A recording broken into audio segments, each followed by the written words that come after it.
glory.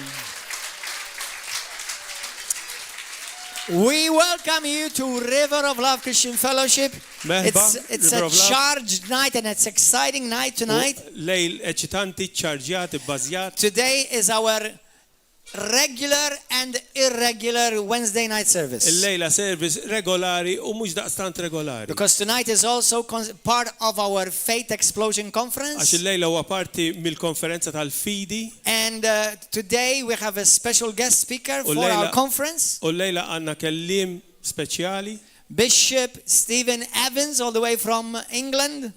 Bishop Stephen Evans mill-Ingilterra. Hallelujah. God bless you, my brother. Love you. You're going to be blessed. Listen carefully to what God has to say through this servant. Isimgħu sew sajjat il-mulejn mill-qaddej tiegħu. He will be speaking the other nights, tomorrow, Friday at 5, Saturday at 7, and Sunday morning. Huwa wkoll se jitkellem għada is-Sibt fil-5 u l-Ħadd fil-għodu fl-10. Għada fil-7, il-ġimgħa fil-5 u s-Sibt fil-7 u l-Ħadd fil-10. I'll write it down. Hallelujah. Repent in Jesus' name. Nah. Hallelujah. Okay, hallelujah. Praise God. Love you. This guy, this guy has been with us for about 10 years. So. Over. Man, you're becoming vintage here. Mala, part of the furniture. Bless you, brother. Thank you. Praise God. Faħru mulej.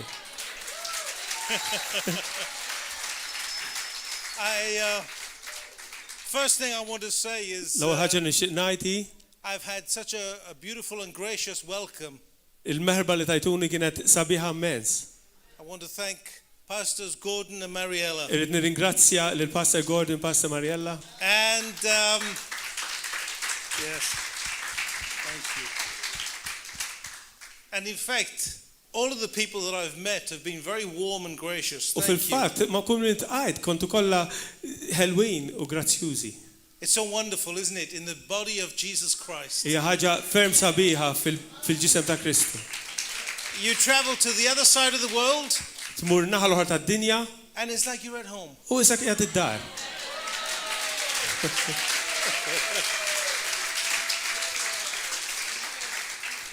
Jesus is so wonderful. Ġesu u tal-meravilja.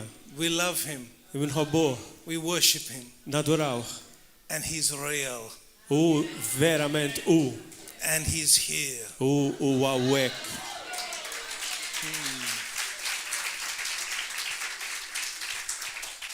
Let's pray right now. Ejja nitolbu. Heavenly Father, Missier Qaddis. We thank and praise you. Nirringrazzjawk u nfaħruk. For what you speak to our hearts and our minds. Futa dak li inti titkellem f'moħħna u f'qalbna. This evening. Il-lejla. That your will be done. Rida tiegħek tkun. And that we will be all that you've called us to be. U aħna nkunu dak li inti tridna li nkunu. So that we will do all that you've called us to do. Għalhekk inkunu nista' nagħmlu dak inti kollu dak inti li tridna nagħmlu. That your kingdom will come and manifest. Ħalli s-saltna tiegħek tiġi u timmanifesta. In and through us. Hawnhekk u minn ġo fina. Now issa and evermore. U għal dejjem. In Jesus' name. Fissem Ġesu Kristu. Amen. Amen. Amen.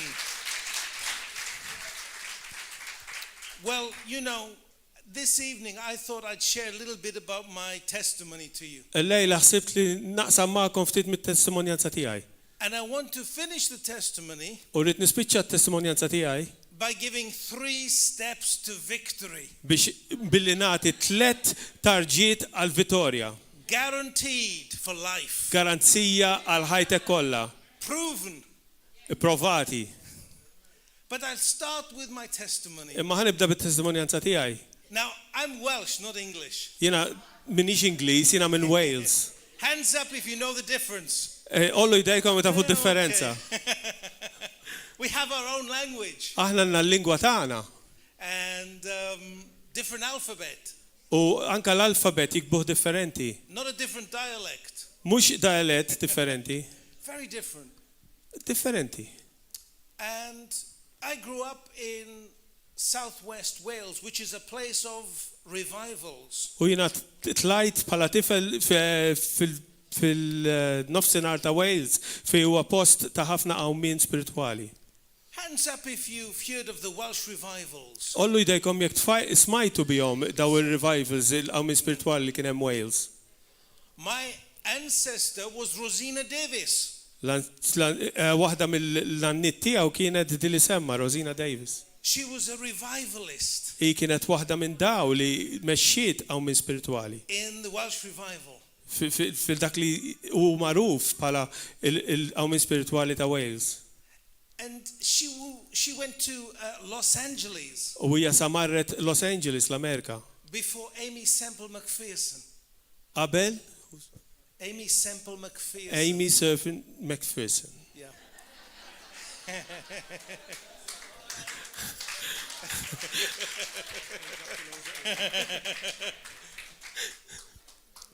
And in the 1904 revival, it changed the nation. It was so wonderful. U fil-qawmien spiritwali tal-1904 bidlet nazzjon sieħ kienet tal-meravilja. And it moved to Azusa Street in America. U dan mar l-Amerika wkoll.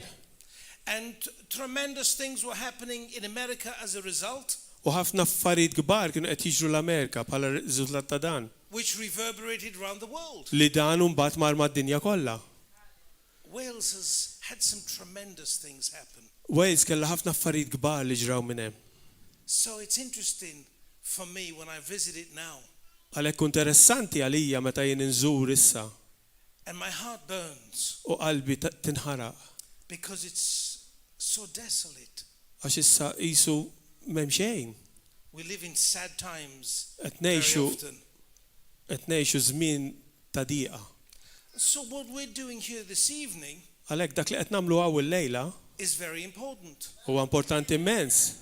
because you know people who have sad times, don't you? Għax intkom tafu nies li għaddej minn diqa.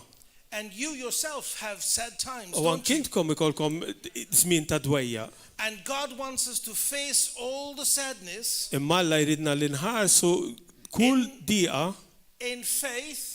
bil-fidi. He wants us to reach out Huwa jridna li niġġebdu għaliha in faith bil-fidi and take u nieħdu victory. Viktorja.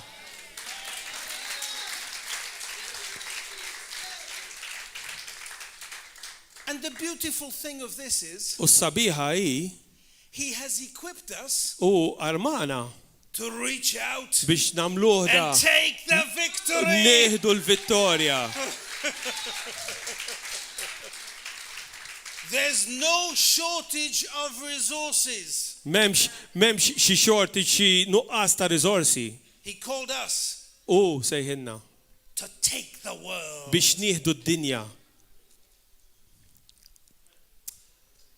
So I grew up as a young boy in a happy household. Jiena kbirt tifel żgħir f'dar li kien kemm il-kuntentizza. But at the age of 15, I looked around and I could see my grandparents were going to die. Imma meta kelli 15-il sena bdejt inħares u ndunajt li n-nanniet kienu sa jmutu. And this started to really depress me. U di bdiet iddejjaqni. They're going to die. Sa jmutu. And I didn't grow up in a Christian home. U ma kontx ngħix f'dar Kristjana. So one night, Għalhekk lejla minnhom I was going for a walk, kont ser passiġġjata, and it was on a golf course. kienet fuq golf course And I looked up to God, u ħarist il fuq lejl mulej and I was 15 years old, so I was full of, young testosterone. kelli 15-il sena lek kont kif titasbu kont mimli bil-testosteron ta' 15-il sena. I said, if you're there, Għatlu jekk inti għatem, you owe me. int għandek it-tieni. I didn't ask to be born. Jien ma staqtejtekx biex jien nitwielet. I didn't ask to find myself facing death. Jien ma staqtejtekx biex jien niġi wiċċ imwiċċ mal-mewt. So if you really are there, Għalhekk jekk inti vera hemm, show me. orini, Show me. orini. It's a good prayer. Talba tajba, Honest. onesta, From the heart. minn qalbi. Psalm 130 says, out of the depths of I cry to you, O God. Min qalbi jiena għajjatlek mulej. You know, that's one of the things for prayer. Dik hija ħaġa meta titlob. Let it be real. Ħallija tkun ta' vera talba From tiegħek. your depths. Min font tiegħek. So 3 weeks later, 3 ġimgħat wara, I was with 3 friends. kont ma' 3 ħbieb tiegħi Friday night, il-ġimgħa filgħaxija. we wondering what to do. Konna ngħidu s'sa nagħmlu. Yeah, saw some pretty girls going into a youth club. Rajna xi tfajliet sejrin il-youth club. So this is back in the early 1980s. Dina kienet fil-bidu tal-snin 80. So John Travolta Għalhekk John Travolta chases the girls qed jara tfajliet into the nightclub. fin-night club. Ma jiġu warahom, sorry, chasing. At least that's who I thought I was. Accept li kont. And so I asked this girl out. U jiena staqsejt il-dit tfajla biex toħroġ miegħi. But at the end of the meeting, Imma fit-tmiem il-laqa magħha and they'd been reading about Jesus, u dejt naqra fuq Ġesu, the man asked me what did I think about Jesus. dar raġel saqsini xi naħseb fuq Ġesu. I was a very good chess player. You know, Kont chess. naf ħafna li rapi ċess. I used to win lots of championships in chess. Kont nerbaħ ħafna kampjonijiet fi ċess. So I would think very hard about things. Għalhekk fuq kollox kont naħseb ħafna. And usually, U normalment I would be able to find weakness in someone's argument. kont nista' nsib ġufija fl-argument ta' xi ħadd. But with Jesus' words, Imma bil-kliem ta' Ġesu there was something different. kienet xi ħaġa differenti. They held water. Huma kienu iżommu l-ilma. And so I said, well, I like what Jesus has said. Għalhekk kienet joġobni x'qal Ġesu. And he said, do you want to be born again? U qalli dar raġel qal trid titweled mill-ġdid. I said, born again? Sa tweled mill-ġdid, He said, don't give me all that stuff. toċċettini dawk l-affarijiet. He said, but Jesus talks about it. Imma Ġesu tkellem fuq għadi qallu dar raġel. I said, if Jesus talks about it, then show me. Għatlu jekk Ġesu tkellem fuq għadi urini fejni. So he showed me. Għalhekk urini. I said, okay, I'll be born again. Għatlu okej, nitweled mill-ġdid. So he prayed, Għalhekk ku talab. and I was born again. U jiena tweled mill-ġdid.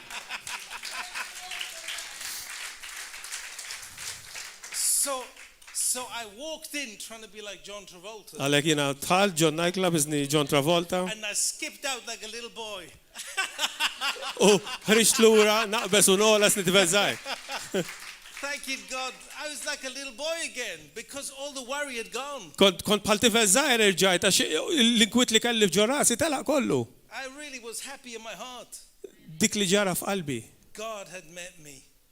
Mulej iltaqa' miegħi. And I know he has met most of you, U jien naf li iltaqa' ma' ħafna minnkom. but perhaps not all. Imma jista' jkun li mhux ma' kulħadd. Let me tell you something. Ħanajdilkom xi ħaġa. If you haven't accepted Jesus as your Lord and Jekk Savior, inti għadek ma ċċettajtx il-Ġesu bħala s-sit u s-Salvatur tiegħek, I'll give you the same invite that that man gave me. ħantik l-istess stedina li dak ir-raġel talili. Don't leave here tonight Titlaqx il-lejla minn hawn. without accepting Jesus as your Lord and Savior. Qabel ma taċċetta lil Ġesu bħala s-sit u s-Salvatur tiegħek. He loves you. Għax hu jħobbok. Amen.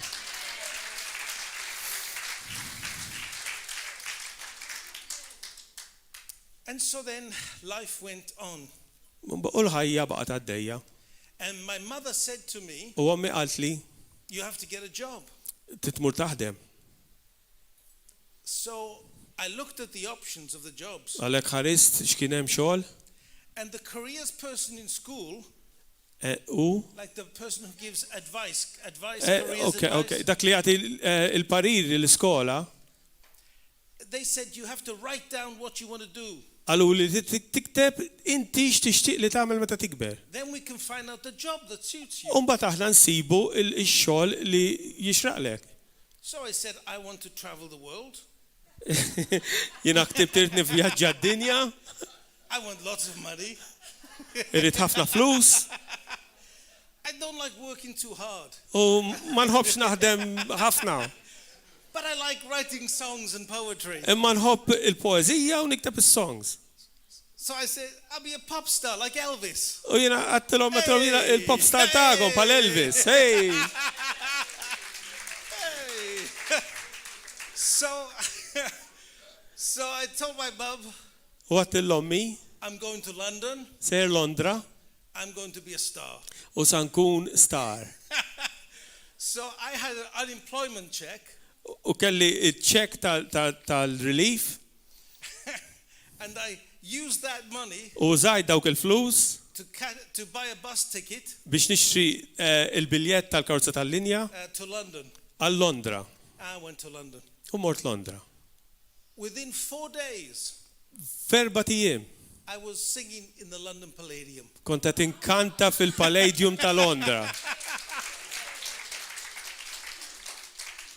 It was the hand of God's providence. Kienet il-lid talla bil-providenza. This cheeky little boy Dal-tifel ma jaf xejn who dared to believe li kellu il-gazz li jemmen and was saying his prayers. u kienet jgħid it-talb tiegħu I took a journey u ħadd vjaġġ and God was with me. u Alla kien miegħi.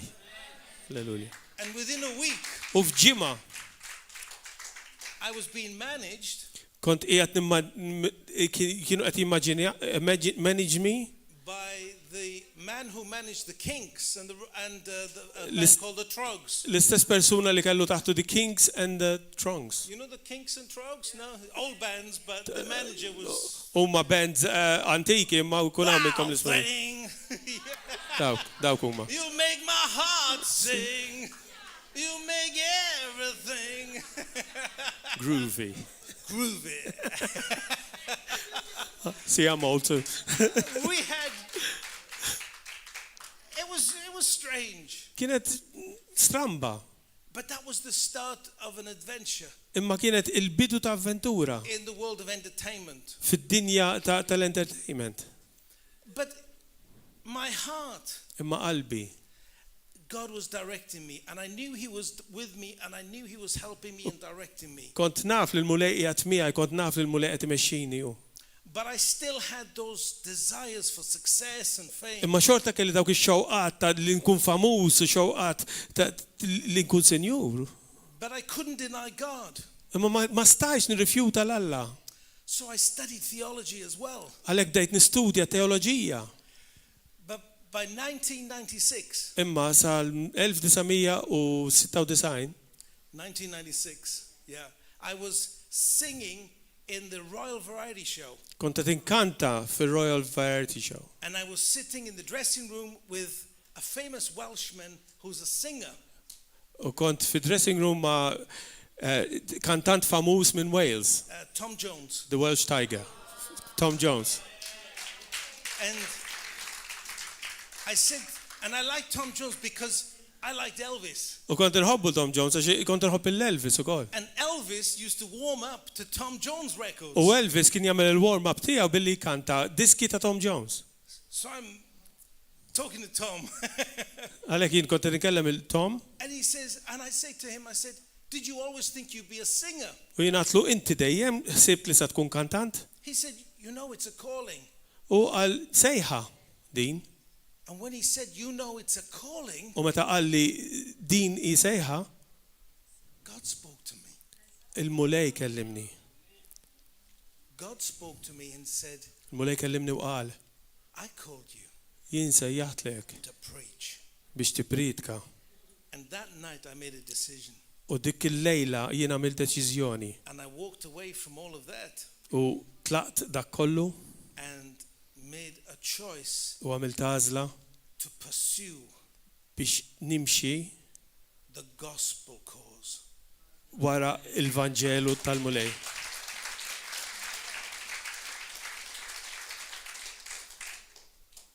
It's very interesting. In our church, Interessanti li fi knisja tagħna we have some singers and people who come to our church. għandna kantanti minn dawk li jiġu fi knisja tagħna. There's another old group. Have you heard of Manfred Mann? Yes.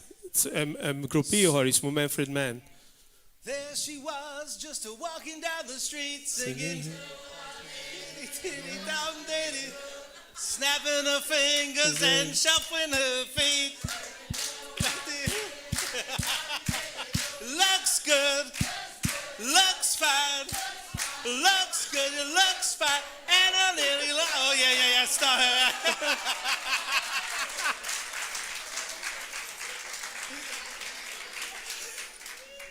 So the man who sung that song, Dik il-band li kellhom dik id-diska kienu his name is Paul Jones. Paul Jones kien jismu. And so Paul was at our church. U da Paul kien fil-knisja tagħna. And he saw my booklet. U ra il-ktib iż-żgħir tiegħi. Actually, his wife saw the booklet. Il-mara tiegħu ratu. And she came over to me. U ġiet għandi. And she said you were singing with Tom. U qalt li inti kont tkanta ma' Tom. She's a big friend of ours. Dak ħabib tagħna. We've just been singing with him in a concert in London. Konna qed inkantaw miegħu kunċert Londra. I said, wow. Wow. I said, please tell him the story. Tilhom għajdulu l-istorja. The testimony of the man who was with him. Testimonianza ta' dak ir-raġel li kien miegħu. And what I'm doing now. X'qed nagħmel issa. Any more than that I can't say. Iktar minn dak ma nistax ngħidilkom. But it's very interesting how God works. I'll just say Imma that. interessanti ħafna kif jaħdem il-mulej. Some great things happening. Ħafna affarijiet kbar ġraw. It's an interesting journey that I've been on. Dal-vjaġġ huwa interessanti immens li għad fuq jien. But you've been on an interesting journey as well. Imma kintkom l-istess qegħdin fi vjaġġ interessanti. Every one of us. Kulħadd. It doesn't matter who you've been with or what you've done. Each one of us. Ma jimpurtax ma min kont kull wieħed waħda minna. God knows the hairs on our head. Ekku kif jaf ix-xar ta' fuq rasna. Even if it's on the chin. Anka jkun fuq gedumek jafu wkoll.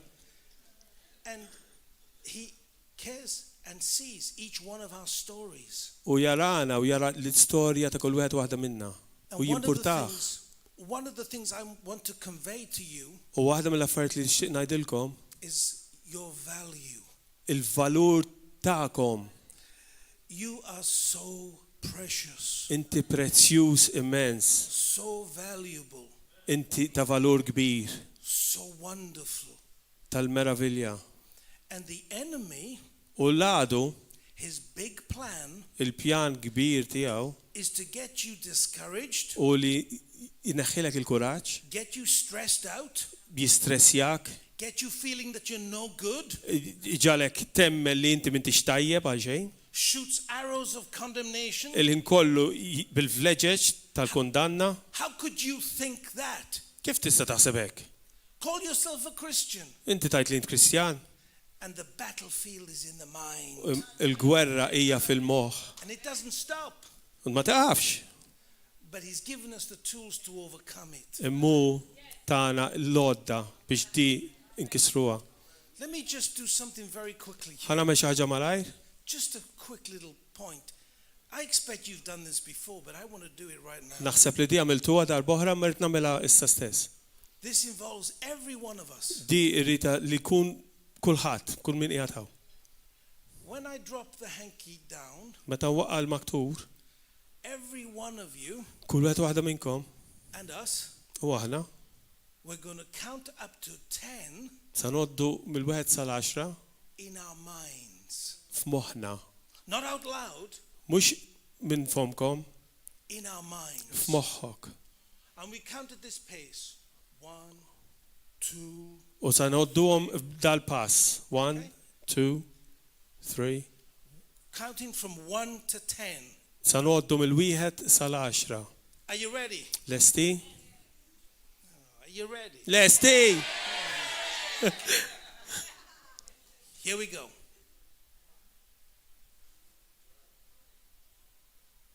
Say Jesus. What happened to the counting? X'ġara meta Ġesu Counting stopped. ma bajx tot? Counting stopped.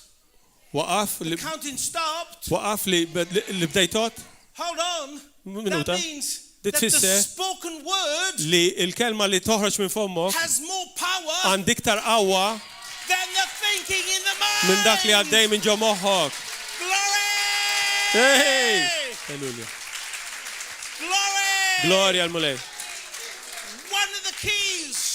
One of the keys Waħda is this. miċwivet hija din. I want to tell you this. I didn't tell you, Pastor. Ma tlekx, Pastor. This afternoon in my room, Il-lejla, barlof sinar fil-kamra tiegħi. I had a call from someone Xi ħadd ċempilli who's on board a ship li qiegħed fuq vapur and wanted to commit suicide. u rrid joqtol ruħu bideħ. This afternoon, Illum barlof sinar. I spoke to them, I texted them, Kellimtom, spoke to them. battilhom tekst. The battlefield was in their mind. Il-gwerra kienet f'moħħhom.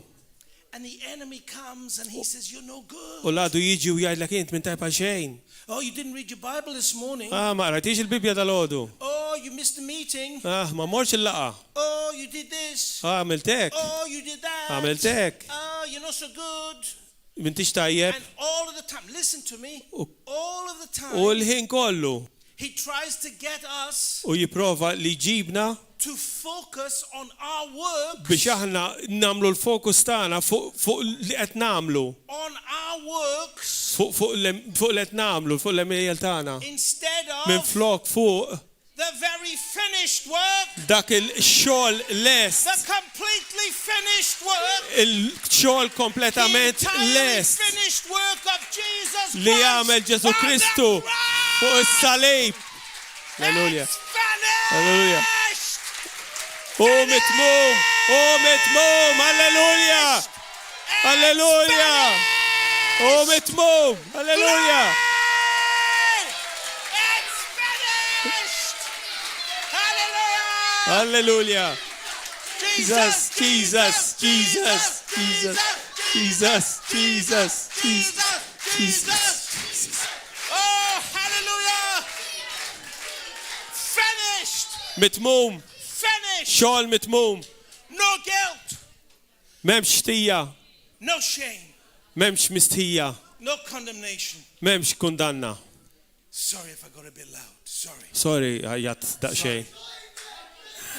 Hey. Hey.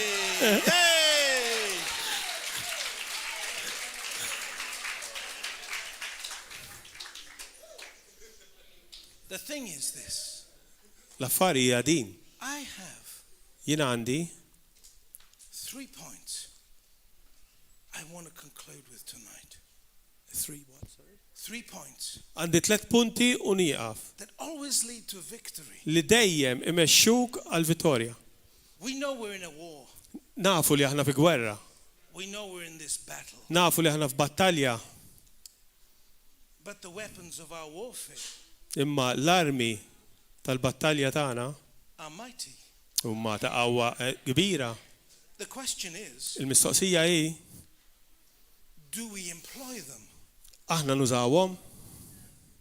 So let's go now quickly Allora ejja mmorru malajr into 3 steps fi 3 torġien for victory. għal vittorja. First pass. of all, L-ewwel waħda, I want to say this. God has called you Alla sejjaħlek to win. biex terbaħ. No question.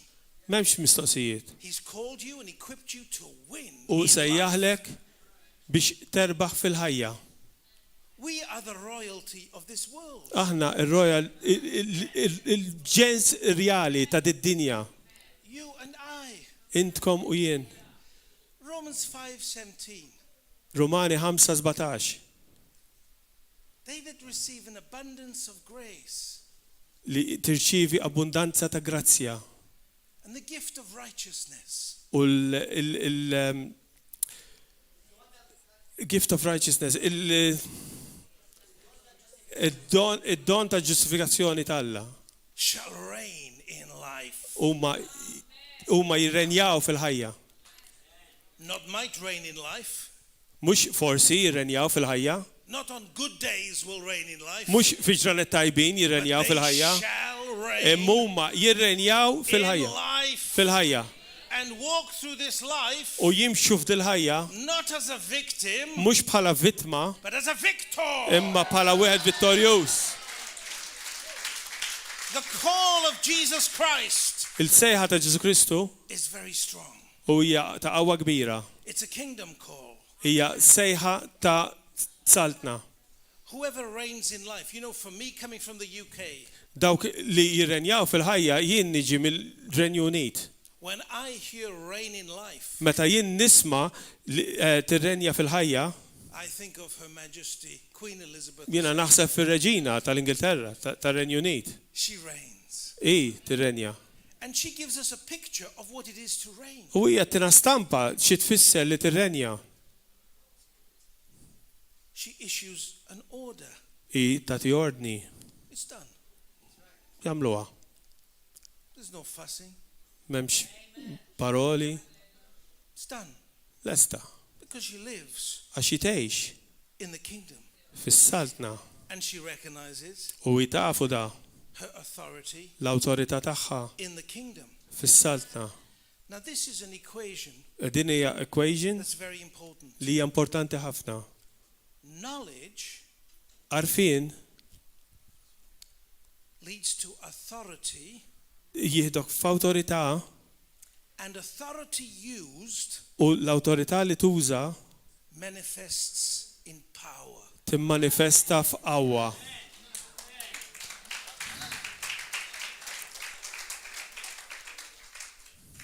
When I entered into a Christian ministry, Meta jien dħalt fil-Ministeru ta' Kristjan, I had studied my theology in a formal environment. kont studjajt it-teoloġija tiegħi f'post formali. Bachelor's, master's, doctorate degrees. Kollha, id-degrees kollha ġabhom. Because I wanted to understand. Għax rid li nifhem. But in those formal institutions, Imma f'dawk l-istituzzjonijiet formali there was a disconnect kien hemm isu disconnected, ma konniex connected between theory bejn it-teorija and reality. u r-realtà. And I was the odd one out. U jien kont dak li ma stajx niffittja. Because for me, Għax għalija, if the Bible says this, jekk il-Bibja tajt hekk, I want to see this. jiena irrid nara li tajt il-Bibja, amen. Otherwise, I go and play golf. Nkella mmur noqgħod nilgħab golf. I like golf. Xi jogħġbu l-golf. Go and play golf, go on the beach. Jew fil-bajja. I could have been to Malta before on a holiday or something. Jiena ġejt Malta darba oħra Nice b'vaganza. place. U ġbitni. You know what I mean? Taf x'innajt? If I'm a Christian believer, Jekk jiena Kristjan li nemmen, and if the Bible is what the Bible u says jekk it is, il-Bibja dak li tajt li then I put a demand on the Word of God allura jien nagħmel demand fuq il-kelma talla to manifest. li timmanifesta.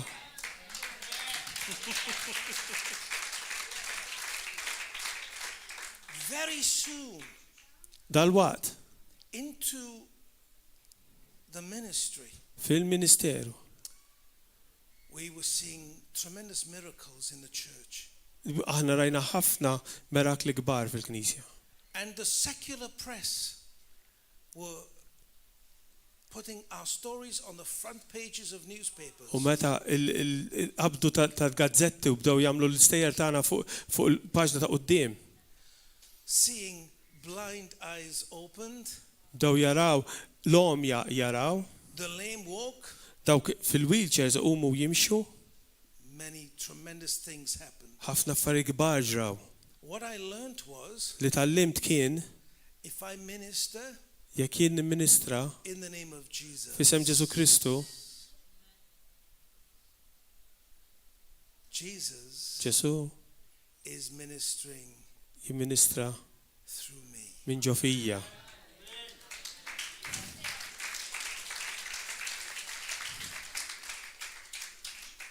And knowledge, U l-arfin, real knowledge, arfin ta' vera, and let me say this. u ħanajdilkom di. There's a difference between knowledge that you've heard someone else talk about Hemm differenza bej arfin li smajt li xi ħadd ieħor jitkellem fuqu and knowledge that you know. u arfin dak li inti verament taf, You have to know. li inti għandek taf. And that knowledge U dak l-arfin gives us authority. Itina awtorità And authority used u awtorità li inti tuża manifests jimmanifesta power. qawwa.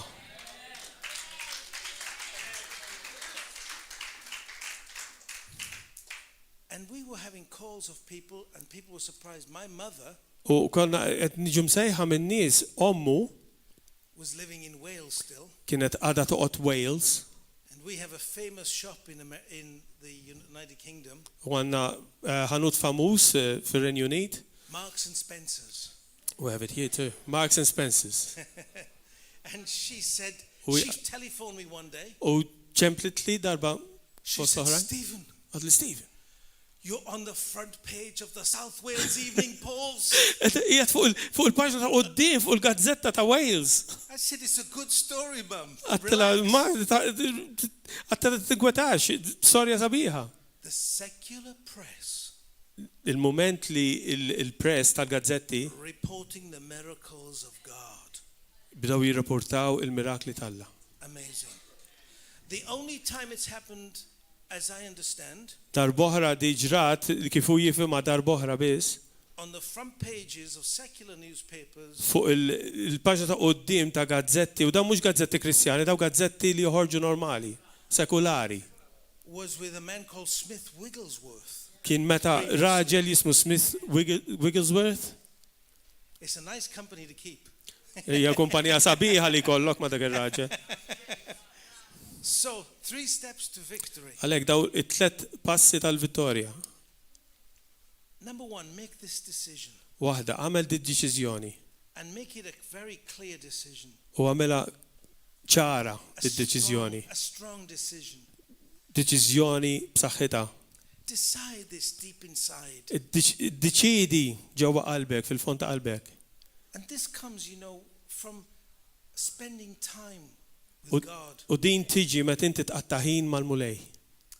My wife isn't here on this visit. Il-mara tiegħi ma ġietx miegħi d-darba. I wish she was. Nixtieq li ġiet.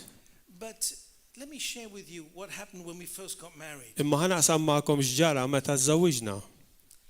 We got married. Aħna żżawwiġna? I thought she was so blessed. Jiena ħsibt li verament imbirka. You have so much in common with my pastor.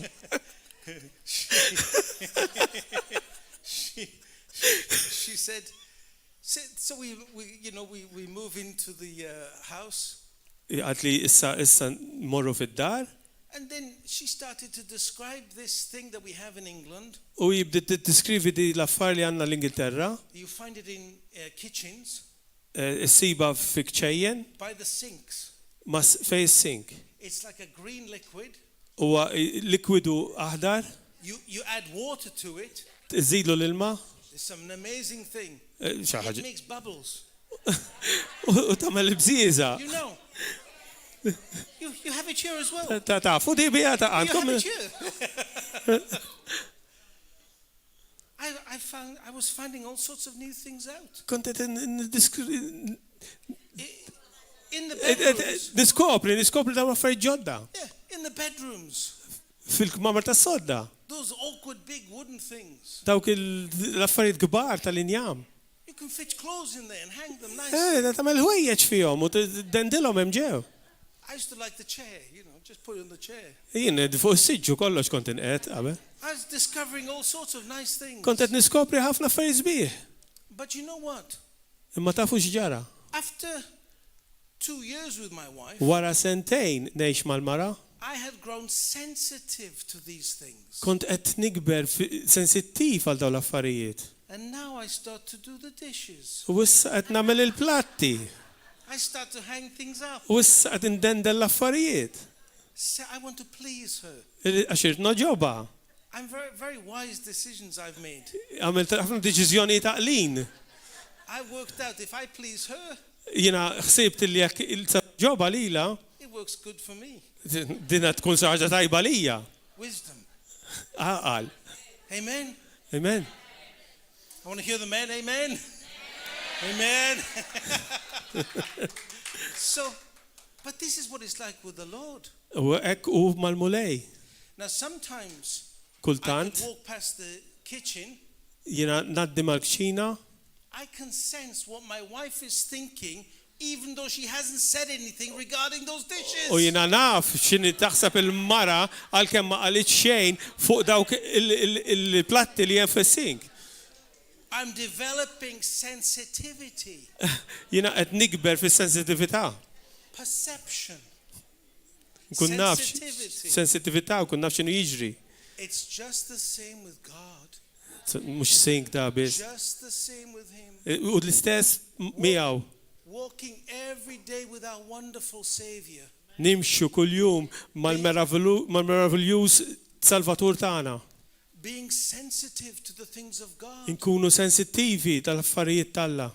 You know, I say this to people Ngħidulhom hekk in-nies in the network. f'network. I should say this as well. Għandi ngħidin ukoll.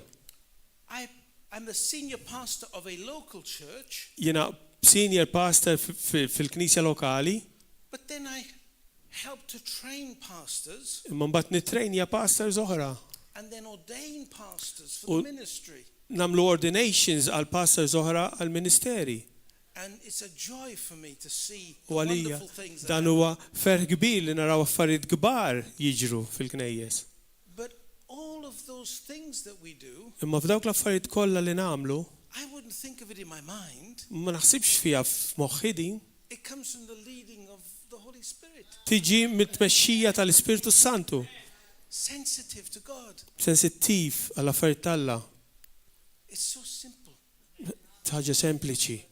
Let me give you a simple way Ħantikom mod sempliċi ħafna.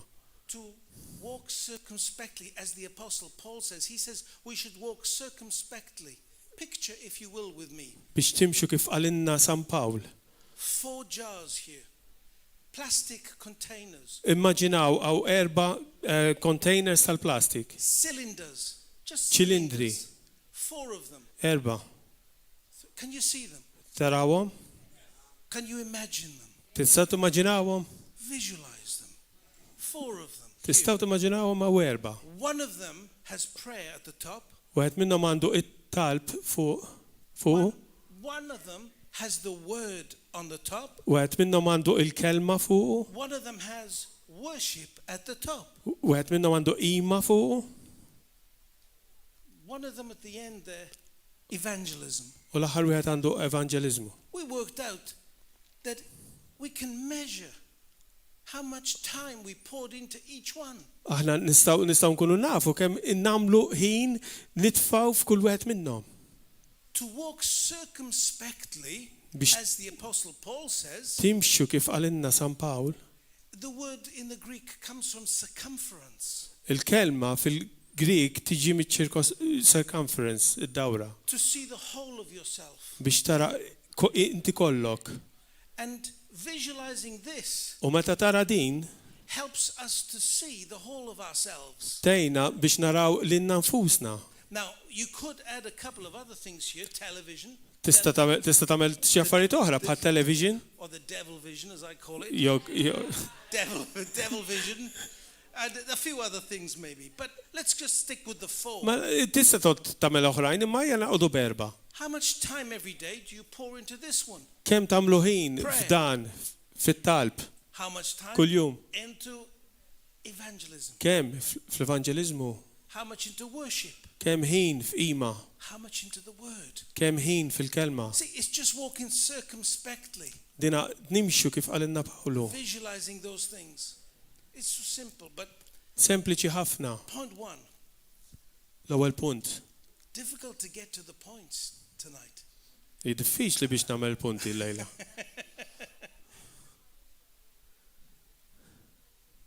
Make the quality decision. I will not be defeated. Għamel deċiżjoni ta' kwalità, jien ma niġix merbuħ, I will receive from God. jien nirċievi minn Alla.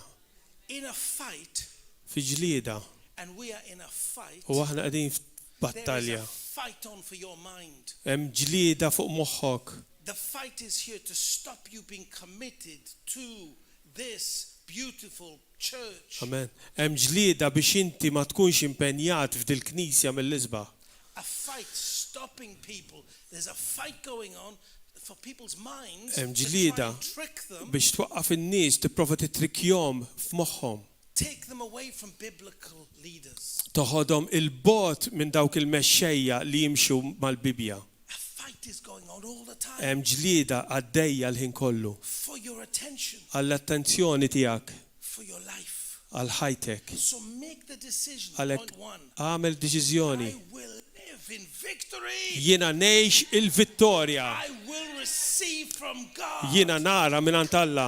It's a decision that I- I make of my will. Deċiżjoni li jien nagħmel bir-rieda tiegħi. I choose life. Jiena nażel il-ħajja. I choose victory. Jiena nażel il-vittorja. I choose to be all that God has called me Jiena to be. na- I choose to do Jiena all that nażel God intkun dak has kollu called me li to Alla do. qal li jien għandi. I will live in the victory. Jiena ngħix fil-vittorja. And that's a decision of our will. Dik hija deċiżjoni tar-rieda tagħna. God is helping us in this. Alla tjejna f'da kollu ta'. He's with us all the way. Alla qiegħed magħna il-ħin kollu. He's the one that called us into the victory. Huwa kien li sejħinna fil-vittorja. So many scriptures we could look at. Hemm ħafna skritturi nistgħu naraw.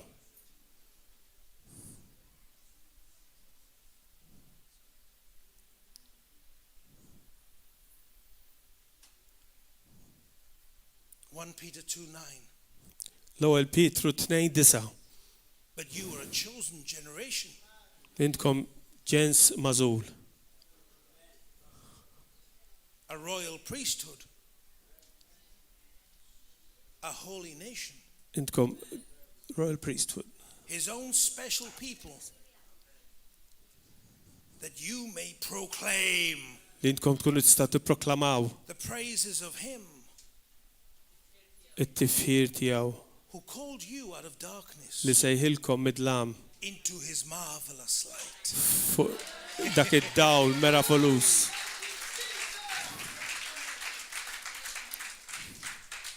So a decision is so powerful. Deċiżjoni hija ta' qawwa kbira u għamilha din deċiżjoni. But that decision has to be based. Dik id-deċiżjoni tkun ibbażata I can get loud and emotional. jiena nista' ngħajjad u nkun emozjonali. I really try not to Nipprova biex ma nagħmlux da. because it puts people off sometimes. Għax ġiddeq in-nies kultanti. It was scary sometimes. Beżaħħhom in-nies kultant. Sometimes I got so loud. ċem xi drabi li tant ajjat, I made the Africans seem quiet, għamilt l-Afrikani jidru kwieti.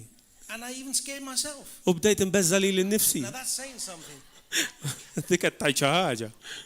But it's not about that. Imma mhux diki It's about a resolute decision hija deċiżjoni reżoluta deep down inside. minn font tiegħek innifsek. You don't need emotion for that. Ma tridx emozzjoni għaliha di. You need real depth, Li trid hija li tidħol fil-font. commitment, Impenn saying, I will live għajt li jiena in ngħix his victory. fil-vittorja tiegħu. I'm not going to be a victim. Min issa nkun vittma, I'm not going to be a sad story. min issa nkun xi storja I'm ta' not going to dwejja, be some bad testimony. min issa nkun xi testimonjanza ħażina, I'm going to live in victory. sa ngħix fil-vittorja. And my life will be a U shining example ħajja tiegħek tkun eżempju of what Jesus Christ can do ta' dak li Ġesu Kristu jista' jagħmel. with a yielded heart and mind. Amen. So, step one, make the decision. Għamel deċiżjoni. Make the decision. I will not be defeated. I will receive from God. Jien nirċievi mingħand Alla. So beautiful. Sabiħ immens. Beautiful Jesus. I have beautiful cufflinks on. Il-cufflinks tiegħi sbieħ. I like these cufflinks. Jaġbuni daw il-cufflinks. My wife bought them for me as a present. Il-mara tiegħi xtrathom li bħala So rigal. beautiful. Sbieħ ħafna. They were for my birthday. Kienu għal-birthday. And I just opened them in the hotel. U ftaħthom fil-hotel. And I opened the box. Ftaħt il-kaxxa. And one of my favorite verses was there. Wieħed mill-verse favoriti tiegħi kien hemm. Beautiful verse. Let me read it for you. Matthew 21, verse 22. Matthew 21 verse 22. And all things, U f'kull ħaġa whatsoever you shall ask in prayer, dak li inti tistaqsi għalih fit-talb, believing, emmen. he shall receive. Dak li jemmen jirċievi. Believing, he shall receive. Dak li jemmen li jirċievi. Now, if I ask everyone who believes here, Issa jekk nistaqsi l-kulħadd taw min jemmen, I think most people will put their hands up. naħseb kważi kollha tellgħu idejkom. Amen? Amen? Let me just share this with you. Ħanaqsam di magħkom. Listen, everyone, very quietly now. Listen to this. Isimgħuni issa ngħidilkom. If you want to find out what a word really means, Jekk tidu tkunu tafu kelma xi verament tfisser, and Pastor and I today were speaking, u jien kont qed ikellem il-pastor illum, and I was sharing my heart with him about kont qed some naqsam things, li kelli f'qalbi miegħu, and I was saying that I don't like religious cliché, u nista' ngħid li ma jogħġbunix dawn l-affarijiet reliġjużi. because I find that so often in the Christian church, Għax nara ħafna drabi fil-Knisja Kristjana, people speak what they think other people think they should be speaking. ħafna jitkellmu dak li jaħsbu li nies oħra jixtiequhom jitkellmu. Rather than what they've heard God speak to Minn them. flok dak li semgħu l-Alla jkellem lilhom. The Rhema word of God. Il-kelma ħajja rejma ta' Alla, That which God has spoken to you. dak li Alla kellem lilek. But when we go to belief, U meta mmorru fit-twemmin, it's interesting. interessanti. If you want to find out the real meaning of a word, Jekk tridu tkunu tafu xi tfisser verament kelma, sometimes it's good to look at the antonyms of the word. kultant tajjeb li tagħmel riċerka fuqha, It's the opposite of dak the word. l-oppost ta' dik il-kelma li qed tfittex fuqha. So the opposite of belief Għalhekk l-oppost ta' twemmin is to disregard, u li ma jimpurtakx, neglect, tinjora and misunderstand. u li ma tifhimx sew. So if someone disregards, Għalhekk jekk da li ma jimpurtax, misunderstands, li jinjora and neglects u ma something, jifhimx xi ħaġa, they don't believe it. ma jimnuwix. So you can't Għalhekk ma tistax believe in Jesus temmen f'Ġesu and disregard, u ma jimpurtakx, neglect, tinjora or misunderstand jew ma tifhimx his words. il-klim tiegħu. That's why I like this church. Għalhekk toġobni dil-Knisja. Because it's a church with Bible Għax hija study. Knisja bil-studju bibliku. It's a church with Bible study. Knisja. And a man and a woman committed to study the word of God Knisja with integrity. biblika, braġel u mara b'impenn kbir li jieqpa fuq il-kelma talla. That, my brothers and sisters, Daw is a kuti path to victory huwa in life. triq għal vittorja fil-ħajja. That's step one. There's so much, but I move on very quickly. Hemm ħafna ma Really ħanaġġel. move on very quickly here. Very quickly. Thank you, Father. Grazzi missier. I want to say this. Irid ngħid din. Step two, It-tieni after you pass make that decision, wara li tagħmel dik id-deċiżjoni is to refuse huwa li inti tirrifjuta to entertain biex tentertejnja taħseb. or to regard. Refuse Tirrifjuta Satan's words. il-kliem ta' Satana. Refuse the arrows when Irrifjuta il-vleġeġ li hu jitfalek. the arrows come. Il-vleġeġ ġejjin. The arrows come. Il-vleġeġ jiġu. When they come, U meta jiġu, refuse them. irrifjutom. How can we refuse them? Kif tista' tirrifjutom? We know the word of God. Nafu l-kelma talla. We've studied the word of God. Studjajna l-kelma talla. Also, Ukoll when the thought comes into the mind, meta ħsieb jiġi fil-moħħ, I learned that if I sing to the Lord Jiena Jesus, tallimt li jekk inkanta lil I Ġesu, will enter his gates. jiena I nidħol will sing fil-grada his tiegħu praise. u nkanta l-qima tiegħu. Thank you, Lord. Grazzi mulej. There's arrows coming into my mind. Hemm vleġeġ ġejjin ġo moħħi I'm going to use those arrows u jiena sa nuża dawk il-vleġeġ to take me to the cross. biex joħduni fuq is-salib. I'm going to remind the devil Jiena sa nfakkar lix-xitan of all that he has got. f'dak kollu li għan. Hell and destruction and fires. But you know what? I'm going to concentrate on me. And I'm going to remind the heavenlies that I am a blood-bought child of the living Amen. God. Amen.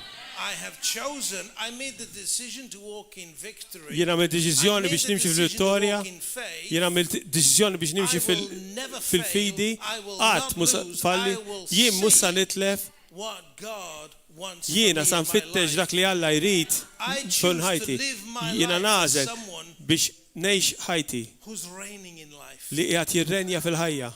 I choose to take charge. Jiena nażel li nieħu charge.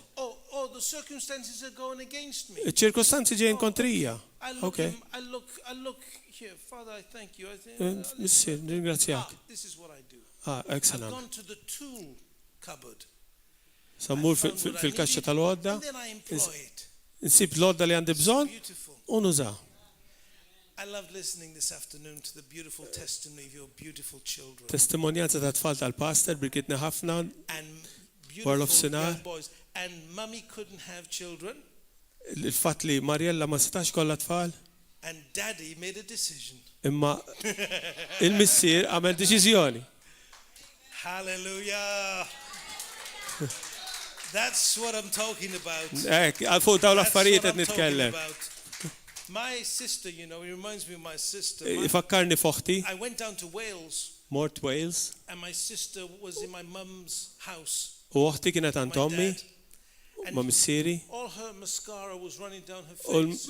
il-make-up kienet tiġri ma' buċċa. I said, what's the matter? Għata xieġri għalek. She said, we've been to the specialist. Għatlu morna l-specialista. She said, we've gone so many times, it's impossible, we'll never have children. U morna ħafna drabi, u dejjem għalinna impossibli li konna tfal. I said, but you haven't talked to the top man. Minti ma kellimx dak li ju fuq kollox.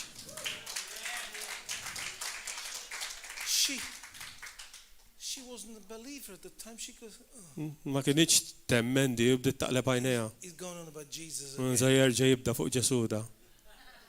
And you know, when she did that, U meta għamlet hekk, I had like a righteous thing. You kelli have xi that ħaġa, righteous in you. xi ħaġa ta' You don't know what I'm talking about. inti ma tafx fuq li qed You've nitkellem. not lived my life. You Inti don't ma know. tgħix ħajti, ma tafx.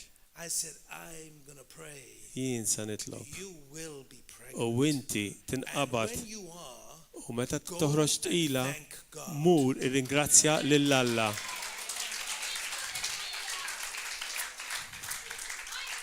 Just a few weeks passed. I don't know Għaddew how many, ftit ġimgħat, maybe a couple of months or whatever it was. And I Xi went xarejn. down to Wales and she meets me Madwar. at the door and she's crying u again. iltaqat miegħi mal-bib u kienet qed tikbi terġa'.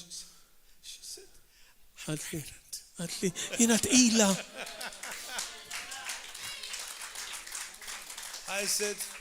I said, well, are you going to go now and do what I told you Tela to issa do? sejra tagħmel li għatlek biex tagħmel. We'll go. Iva għaltila She gave her life to Jesus. ta' tħajjit għal Ġesu, halleluja. And she followed Jesus now, U issa timxi wara Ġesu. you know. And just to, I find so often, with Christians, U kemm il-darba nsib ma' Kristjani, it reminds me of a place in America. tfakkarni f'post Can I l-Amerika. come down here? Am I okay to Nista' come down? ninżel hawn isfel. Is it tricky? It's okay. If there's a place in America, who knows what a whistle-stop town is in America? Min jaf Whistle Stop Town l-Amerika. Anyone know what a whistle-stop town? A whistle-stop town how min jaf is so x'inhu? small Dan huwa tkun raħa li jkun żgħir that when the train blows its whistle, meta taddi l-ferrovija u tsemma s-suffara tagħha, you're through the town. kulħadd jismaħħa. It's so small, just a small, they call them whistle stop towns. Ta' ikun żgħir jgħidulu whistle stop town. So there was this one whistle stop town. U kien hemm wieħed minn dawn il-postijiet And there was an old man. u kien hemm raġel xwejjaħ And this old man, u dar raġel he was the chief of the fire engine kien department. iċ-chief tal-fire engine department tat-tifi tan-nar. And he was also the sheriff. U kien ukoll ix-sheriff. He was also the town clerk. Kien ukoll l-iskrivan tar-raħal. He could have been the mayor as well. I don't know. Seta kien is-sindku wkoll. So one day, Għalhekk ġurnata fost l-oħrajn one of these big juggernaut lorries comes, daħal da trak kbir and it comes hurtling down. And this whistle stop town, it's in a little valley like this. You see. u ġib qawwa u dal-draħal qiegħed fwiet. And this huge juggernaut comes down, coming down like this, and he's blowing his whistle. U and da he's trak traveling. enormi ġej bis-saħħa u tidoq il-ħorn. I mean, he's driving so fast, he's making the pastor look slow. Qed jaġġel ħafna, kien qed isuq ħafna. Many of you haven't driven with the pastor.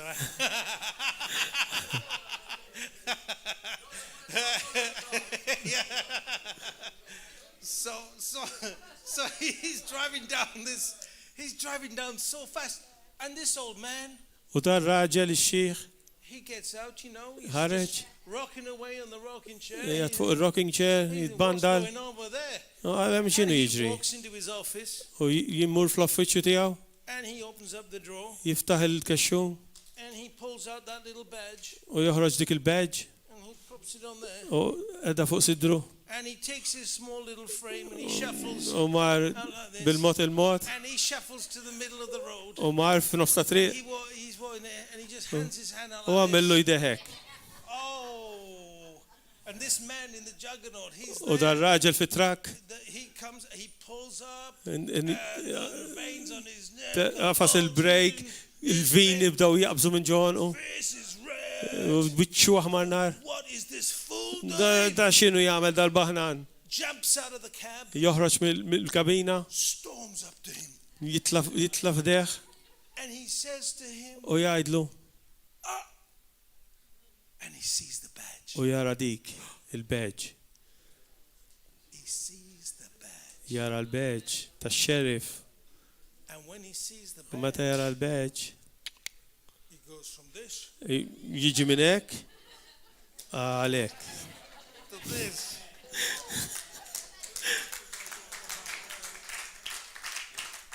And the old man U dak ir-raġel ix-xie stakes his finger out. joħroġ subaħ. Follow me! Ejja bijaj. And he goes and writes him a ticket. U jmur ktiblu ċitazzjoni. And he said, don't come back into my town. U għallu terġax tiġi r-raħal tiegħi.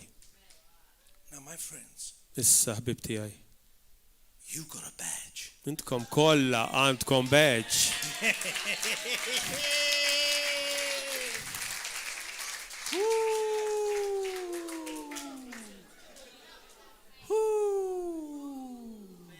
The children like that noise. Do the adults like it? Woo! Woo! No, we don't do that. No, that was the bad guy. We just go woo. We got a badge. Aħna kollha għandna badge. Are you using your badge? Qed tużawha l-badge tagħkom? Get it out Oħroġa, and use it. uża. But when you use it, U meta tuża? know Le, what your jurisdiction is. kun naf fejn inti tinsab. When you know your jurisdiction, Meta inti tkun taf fejn int, knowledge l-arfien produces authority. jipproduċi awtorità Authority used u awtorità li tuża manifests power. timmanifesta f'qawwa. Amen. Praise God. It's so Faħru nice. l-mulej. So nice. That's the second point. Dak it-tieni punt. And the third. U t-tielet. So the second point, refuse to entertain It-tieni his punt. thoughts. Irrifjuta li inti tħalli daw il-ħsibijiet ġo moħħok. And really this third point we've already mentioned. U t-tielet punt diġà semmejnieh. And these aren't in order. U dawn huma f'ordni. It depends on the circumstances. Jiddependu miċ-ċirkostanzi. And I believe in the holistic human being. U nemmen We're not automated robots, are we? aħna maħniex robots. It's holistic, not automated. So, study Studja the word il-kelma of God. tal-Alla.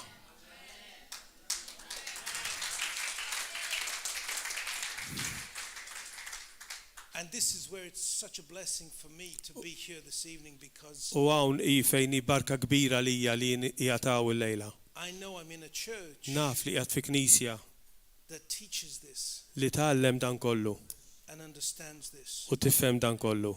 And so that's why it's such a blessing for me to be here. Għalhekk għalija hija barka kbira li jien jagħtaw il-lejla. When I visit some places Meta mmur ċertu postijiet who don't think the way we think, li ma jaħsbux kif aħna naħsbu, you feel like you need to spend a life there really tħoss li għandek tagħmel ħajtek hemm and change everything u tbiddel kollox to help the blessed people. biex tgħinhom daw in-nies. But I really want to say to everyone here this evening, Imma li rid ngħid lilkom li qegħdin hawn il-lejla, you really are blessed. intkom imbirkin.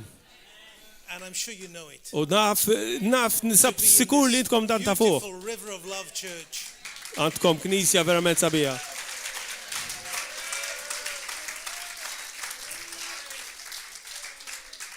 I've traveled to many places Mort f'ħafna postijiet, and I'm preaching tours in many conferences all over the pritkajt world, f'ħafna konferenzi mad-dinja kollha. and I don't flatter people. U jien ma ngħidilkomx biex infaħħarkom fil-vojt. The Bible tells me not to. Il-Bibja tgħidilna biex dan ma nagħmluhx. So these words Għalhekk dan il-kliem are words of pure encouragement, huma kliem purament biex ninkoraġġikom, straightforward straightforward, from my heart. minn qalbu. I've been very impressed Jiena ġejt impressjonat with the pastors. mill-pastors tagħkom. Very impressed. Ħafna ġejt impressjonat. Halleluja.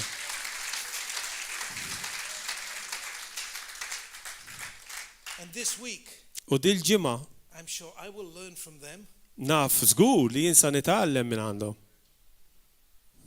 and I learn from you as well. u nitgħallem anke minn għandkom. We are one body. Aħna ġisem wieħed. And there's people you can reach that I'll never reach. Hemm nies li intkom tistgħu tkellmuhom li jien qatt mhux nkellimhom. You have more skill than I do in many areas. U f'ħafna areas intkom għandkom iktar skills minni. But together, Imma flimkien what a team. aħna nagħmlu team. Hey, Team Jesus. we're a team. Team Jesus. Amen. We, brothers and sisters, Aħna are shaped ħuti. for victory. Aħna ġejna magħmulin għal vittorja. We've been shaped for a wonderful victory. Vittorja meravoljuża. And I have chosen to accept Jiena żilt li nothing naċċetta less. xejn inqas. Amen. Amen. If you're with me on that journey, Jekk intkom miegħi fuq dan il-vjaġġ, I know you're going to have tremendous testimonies. as naf li life sa goes jkollkom on. testimonjanzi kbar. Praise God. Faħru l-mulej. Hallelujah. We want to praise you, Lord. Let's all stand, shall we? Ejja nqumu bil-wifqa. Father in heaven, we want to thank and Mulej praise you right now. nirringrazzjawk u nfaħruk. We want to thank and praise you. Just honor you, Lord, Nirringrazzjawk u nfaħruk. for your presence here with us this Għal-preżenza evening. tiegħek I magħna thank lejla. you for my precious brothers and Nirringrazzjak sisters, għal my brothers and kruti sisters here prezzjużi who kollha li qegħdin hawn have been sensitive to your li kienu li huma voice. sensittivi għal vuċi tiegħek You're speaking to us. li inti qed Thank you, tkellimna Heavenly bih. Father, for what you're doing in our Grazzi, lives. Mr. Qaddis, Lord, I ask dik qed this, tagħmel f'ħajjitna. that, Nistaqsik right mulej now, li issa stess decisions deċiżjonijiet will be made, jiġu strong decisions, jiġu meħuda, quality deċiżjonijiet ta' kwalità u ta' qawwa, based on what's been said. ibbażjati fuq dak kollu li intqal illejla. Let me ask this. Ħa nistaqsikom di. If there's a sense in you, Jekk hemm sens fik you want to make that strong quality decision. I will live. Trid tagħmel dik id-deċiżjoni ta' qawwa li ngħix dil-vittorja To be all that I can be. biex tkun dak kollu li tista' tkun, To do all that I can biex do. tagħmel dak kollu li tista' tagħmel. I want to give you an opportunity Irrid to intik respond. opportunità biex tirrispondi. If there is anyone who wants healing here, Jekk hemm xi ħadd li għandu bżonn il-fejqan hawnhekk, I want you to respond. irridek li tirrispondi. And if you haven't yet given your life to Jesus Christ, U jekk int għadek qatt ma tajt ħajtek lil Ġesu Kristu, respond now irrispondi issa to the one who loves you għal dak li jħobbok and who's speaking to your heart u right qed ikellem lil qalbek issa stess. now. Pastor Gordon, I give you the mic for you to lead this part now. Yeah? Okay. So then, someone to play the keyboard for us, please.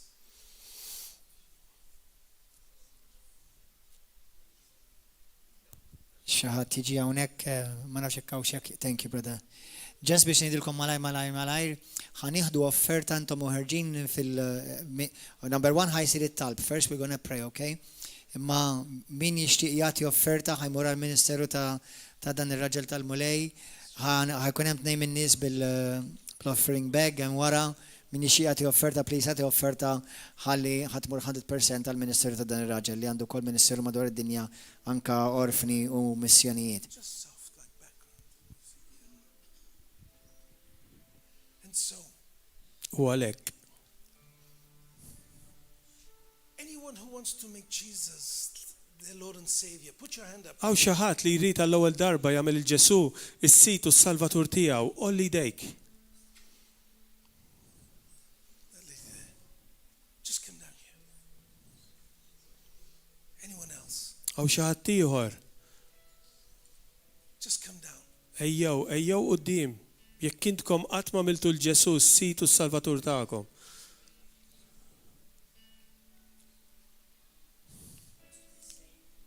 To be saved. Biex tkun salvat, To have their sins forgiven. biex ikollok nubietek maħfura, To receive salvation. biex tirċievi s-salvazzjoni. If that's you, Jekk dan u int, just come quickly. ejjew quddiem. Just come down now, quickly. Ejjew quddiem ħajtlob magħkom, that's all. And the YouTube. Ukoll intkom fuq YouTube, Anyone listening, dawk li qed jisimgħuni, if you haven't received Jesus, jekk inti qatt ma rċevejt il-Ġesu, you want your sins forgiven. nubietek ikunu maħfura To accept Jesus as Lord and Savior. billi taċċetta l-Ġesu Kristu bħala s-sit u s-Salvatur personali tiegħek. Lift up your hands now Ollu jdejkom issa stess. and receive Him and follow this prayer as we U pray. rċievu lil Ġesu għajdu magħna dit-talba. Everyone join with me. Kulħadd jgħid it-talba magħna. Heavenly Father, Missier Qadis, thank you grazzi for being my Savior, li inti s-Salvatur tiegħi, for forgiving me of my sins, li inti ħfirt li d-nubiti kollha, for giving me a fresh start. li inti tajtni ħajja mill-ġdid. I accept Jesus as my Lord and Savior. Jiena naċċetta l-Ġesu bħala s-sit u s-Salvatur tiegħi. I follow Him now Jiena nimxi wara issa in the power of the Holy Spirit, u bil-qawwa tal-Ispirtu Santu and I give you praise. u ntik tifħir In Jesus' name, f'isem Ġesu Kristu. amen. Amen. Amen. Now, Issa very important importanti to locate yourself in a church, biex tallokaw lilkom infuskom fil-Knisja, to yield biex tkun Knisja, to a healthy Bible-believing church. biex tibda tmur fi Knisja li temmen fil-Bibja. Leaders of that church. River of Love Church. Ejjew f'dil Knisja River of Love, issibu familja. Now, if you want to make a decision Jekk inti tagħmel deċiżjoni to say, I don't want to have messing around in my life. ma rridx iktar nagħmel affarijiet banali f'ħajti, I make a decision for absolute victory. Jiena in qed nagħmel my life. deċiżjoni għal vittorja assoluta. Sensitive to the leading of the Holy Irid Spirit. inkun sensittiv għal mixja tiegħi mal-Ispirtu Santu. Walking in faith. Nimxi fil-fidi. Victory. Vittorja. All the days of my life. Għal tul ħajti kollha. Today. Illum. I look to you, Lord. Inħares lejk mulej. And I say yes. U ngħid iva. It's mine. I tiegħi. I'll have it now. Irrida issa. If you can say it's mine, U jekk inti tista' tgħid li tiegħi, I'll have it now. nirċiviha issa. I want you to reach out your hand. Irridek li tolli jdejk il Reach fuq. out your hand. Olli jdejk il fuq. Reach out your hand. Illi jdejk il fuq. Reach it out long. And Kemm say tista'. it's mine. U għajt i tiegħi. And then pull your hand in. Un I'll bat- have it now. Nirrida issa. Nirċiviha It's issa. mine. I tiegħi. I'll have it now. Nirċiviha issa. Abundant life. It's mine. Dil-ħajja tiegħi. I'll have it now. U nirċiviha issa. In Jesus' name. F'isem Ġesu Kristu. Hallelujah. Halleluja. Whoa. Jesus. Jesus. Jesus. Ġesu. It's mine. I tiegħi. Do it at home. Wherever Għamilha you are, d-dar do fejn it. int issa It's stess. mine. I tiegħi dil-ħajja. I'll have it now. Nirċiviha issa. Now. Issa. Hallelujah. Halleluja. He's so wonderful and worthy to be praised. We worship you, Lord. U We praise denju you. ta' We give you tifir all the tagħna. glory and Ifaħruk honor. mulej. Hallelujah. Halleluja. Halleluja. His name is Jesus. Jismu He's so Ġesu. sweet. U He's so ħelu mess. wonderful. We praise you, Lord. We Meravolus. praise you. Nfaħruk Now, Ġesu. people who want Nies li għandhom bżonn il-fejqan. if you want God Jekk inti trid lil Alla to heal you now, biex ifejqek issa stess. first step, L-ewwel pass. lift up your hand. Olli jdejk.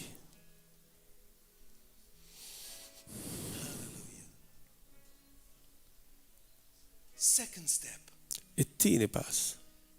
if you can place your hand on the area that needs Jekk inti healing, tista' tagħmel idejk fuq dik l-erja fejn għandha bżonn il-fejqan, place your hand there. għamlu jdejk hemmhekk. If you can't, Jekk ma tistax, picture it in your mind. immaġina f'moħħok. Heavenly Father, Missier Qaddis, I come to you niġi għandek with thanks. bir-ringrazzjament. And now I minister U issa nimministra healing fejqan. into everybody here Kull wieħed u waħda li qegħdin hawn who is now standing for their healing. li issa qegħdin bil-wieqfa jistennew il-fejqan tagħhom. Every person standing for their healing now, Kull persuna li qed tistenna l-fejqan in the name of Jesus of fis-sem Ġesu Nazareth, Kristu ta' Nażareth. I minister healing into your body Jiena nimministra fejqan from the f'ġismek top of your head mid-ponta ta' rasek to the soles of your feet. sal-arqub ta' saqajk. Now! Issa stess. Now! Issa. Brussevetto colla. Xiki mita. Fienduro basse le viette. Fustere velo, cossere vatte. Imporo vosse le mietto. Fienduro vosse le vietto.